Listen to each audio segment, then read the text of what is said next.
உங்களுக்கு இப்போது எழுச்சவையாக இருக்கின்றார்கள். உங்களுடைய ஆரவாரம் எழுச்சி அடுத்த ஆண்டு நடைபெற்ற சட்டமன்ற பொதுத் தேர்தலில் அவர் அறிவிப்பு மட்டும் கொடுத்தாரு. 2021 சட்டமன்ற பொதுத் தேர்தல் அறிவிப்பு கொடுத்தார்.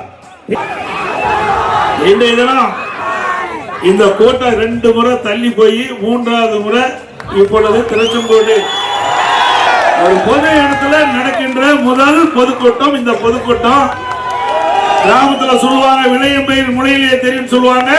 இன்றைக்கு நடக்கின்ற கூட்டம் இன்றைக்கு நீதிமன்ற தீர்ப்புக்கு பிறகு நடக்கின்ற முதல் எழுச்சி பெற பொதுக்கூட்டம். இது வெற்றி என்னமா? 53 மாத திராவிட முன்னேற்ற கழக ஆட்சியில திருச்செங்கோடு சட்டமன்றத்துல ஏதாவது ஒரு பெரிய திட்டம் வந்திருக்குதா? நீங்க சிந்திச்சு பாருங்க.